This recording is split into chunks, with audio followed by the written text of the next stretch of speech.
It's the mystery video sweeping social media. Is that really Elvis Presley? Probably the most popular celebrity to have possibly faked his death. Elvis Presley. Elvis Presley's passing might not have been the end. It could just be the start of something far more chilling. Some fans believe he still haunts the very halls of Graceland, appearing as a ghostly figure when you least expect it. What if his spirit roams Graceland, making strange appearances that no one can explain? Let us take you through the most spine-tingling encounters that will send chills down your spine. A final visit from the king. Let's start with the farmer's creepy farewell. Imagine you're a farmer minding your business on a summer day, and suddenly there's a famous figure. Not on TV, but right there, in person. A farmer near Graceland claims this is what happened the very day this rock legend died. He said the man walked right up, smiled, and told him, "I'm here to say goodbye for a while." The farmer didn't think much of it, assuming the man was just heading off for a long trip. It wasn't until he went back inside that his wife hit him with the shocking news. He had been declared dead hours earlier. When he turned around, the man was gone. Was it a last goodbye, or was it the first sign that he wasn't ready to leave just yet? This eerie event was only the beginning, and the stories just keep getting stranger. Before we dive further, it's clear this story is far stranger than anyone could have expected, and it won't be the only thing that leaves you questioning reality. The farmer's encounter was just the tip of the iceberg. After the singer's death, a number of people claimed to have seen the king making unexpected appearances. It wasn't just at Graceland either. From random fields to bustling city streets, sightings were reported across the country. People described him in his prime, the slick hair, the rhinestone-studded jumpsuit, and yet the eerie detail remained that it was posthumously visiting them. Could these stories be a coping mechanism, an echo of wishful thinking? Or was he truly making his rounds, leaving behind an unforgettable impression even in death? As time went on, more and more tales started surfacing, painting a picture of a restless spirit, and one that wasn't ready to leave his fans behind. Moving on with the man who wasn't an impersonator. In 1988, a group of tourists touring Graceland were sure they saw an impersonator. He looked the part, the hair, the sideburns, the jumpsuit. They said he even sang a little with that signature charm. When they got to the end of the tour, they couldn't stop raving about the impersonator. But here's the twist. The tour guide insisted there were no impersonators at Graceland that day. The place had strict rules. No one pretending to be him, ever. The group searched the property, but there was no sign of the guy. A ghost, or just an incredibly sneaky impersonator? It wouldn't be the last time someone thought they saw him wandering around his old home. The sheer eeriness of this event made people revisit their memories, looking for any shred of reason that could explain it. No records showed anyone being hired as an impersonator, and the surveillance footage was strangely corrupted. In the years that followed, more tourists would report similar sightings. A figure just out of reach, a song just barely heard, drifting through the halls. Some claimed the air grew colder when he appeared, that the smell of cologne would linger even after he was gone. The possibility of the king still residing in the mansion became something fans found comfort in. After all, if he couldn't leave Graceland, it meant he'd be with them forever. But not all who had a sighting felt reassured. Some were downright terrified. As more people saw him, it felt like his presence was becoming clearer, each place showing a bit more of his past. Ghosts in his old apartment. Next, we have the haunted apartment. In the 90s, Annette Neal moved into a regular-looking apartment in Memphis, unaware it used to belong to the singer's family. Not long after she moved in, strange things started happening. She'd feel cold spots, especially in what used to be his room. Keys would vanish and then turn up in weird places. Doors would creak open, and she'd hear faint whispers. Annette was convinced his spirit was still there watching her. Cold spots seemed to follow her from room to room. She even claimed to hear soft whispers when no one else was around. Could it be him, hanging on to the place where it all began? And if you thought that was spooky, wait until you hear what happened to his cook. Annette's days grew stranger. She started noticing her radio would sometimes switch on by itself, often playing his music. It happened too many times to dismiss it as a coincidence. In the cold spots, they became colder, almost unbearable at times. She would feel a sudden drop in temperature, as if someone had walked straight through her. Nights became the worst. The whispering grew louder, almost conversational, and she would catch glimpses of a shadow at the end of the hallway. It wasn't until a neighbor shared the apartment's history that Annette understood. This was no ordinary haunting. He had spent time there as a child, and it was rumored that he had never fully let go of his old haunts. The connection seemed impossible to sever, and Annette felt she was just a tenant in a place that was still, in some way, his. And now the cook's spooky encounters. Mary Jenkins Langston, his longtime cook, also experienced things she couldn't explain. After he passed, she said she saw his reflection in her bathroom mirror, again and again. He would be standing behind her, watching. At first, she thought it was just her imagination, but it kept happening. She even felt someone tugging her toes while she napped, something he used to do to wake her up. It felt like he was still there, playing around. Was it comforting? Maybe. Was it eerie? Definitely. But it wasn't just in Memphis where his presence seemed to linger. Las Vegas had its own ghostly sightings. Mary Jenkins wasn't just a cook. She was a confidant, someone who shared personal moments with him. When he died, she found it hard to believe he was truly gone. And then the reflections started. It wasn't just in the mirror. She would sometimes catch a glimpse of his face in windows, even in her stove's reflection. He never looked angry or upset, just present. She would talk to him, and sometimes she swore she felt an answer in the form of a chill or a knock. The tugging on her toes became almost a nightly occurrence, as if he was trying to remind her of the times they spent together in laughter. It blurred the lines between comfort and fear. One part of her hoped it really was him, that he hadn't left her alone. Another part knew how unsettling it truly was to have someone she loved so much refuse to leave. Next, we have Las Vegas lights. In the late 70s, Wayne Newton took over his spot at the International Hotel. During one tribute performance, something really strange happened. The lights went out, all except for one spotlight on Wayne. When he glanced up at the balcony, there stood a familiar figure, smiling down at him, almost like he approved. It only lasted a moment before the figure disappeared and the lights flicked back on. Was it the king giving his blessing, or just the imagination of a grieving friend? Newton wasn't the only one who saw it. His bandmates claimed they saw it too, and that wasn't even the strangest thing to happen at the hotel. The International Hotel seemed to have a life of its own after the singer passed away. Staff members would report seeing a lone figure wandering the stage late at night, wearing an unmistakable white jumpsuit. Security guards often heard humming in the empty auditorium, the kind of low, soulful notes that only he could hit. Wayne Newton's encounter wasn't isolated. He was just the most well-known person to come forward. Employees would quit after experiencing the same thing. A sudden cold in the middle of the Vegas heat, equipment strangely malfunctioning, and whispers that seemed to echo through the halls. To this day, visitors claim they feel something unusual when they walk through the hotel's corridors. It wasn't just Wayne who received the blessing. Many believe the king watched over the International, ensuring the music never died.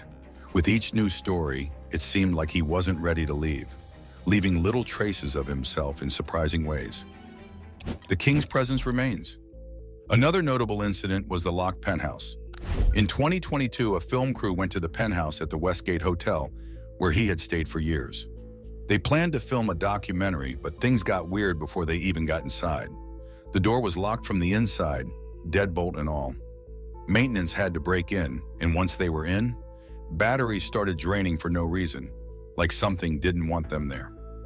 Outside by the pool, a heavy metal chair somehow ended up in the water. No one knew how it got there. It was like something or someone was messing with them. Was he annoyed by all the attention? Or was there something darker in that penthouse? The penthouse had been preserved almost exactly as it was during his time. Plush velvet couches, ornate decorations, everything screamed of another era, one that he dominated. When the crew finally entered, the air felt thick, almost oppressive.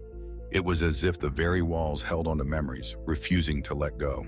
The batteries draining wasn't the only thing.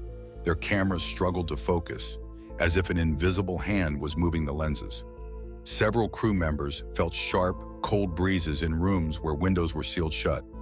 The pool chair incident was just one more in a line of strange occurrences. Later, when the footage was reviewed, There were strange audio distortions, snippets of humming, the rustling of fabric, like someone was walking just out of sight. It seemed whatever was in the penthouse didn't want its story to be told, and it made sure the crew knew that. Also, we have the red Cadillac. He loved his red Cadillac, and it seems like he never stopped driving it, even after death. For years, people have reported seeing him in that car, cruising the streets of Las Vegas. But here's the eerie part. They've seen him drive straight through a brick wall, disappearing into thin air. The spot where it happens? Right where he used to pull in during his residency at the International Hotel. Paranormal experts say it's a residual haunting, a moment stuck on repeat, playing out again and again. Real or not, it's hard to ignore the consistency of these reports, and even harder to shake the image of him cruising through walls.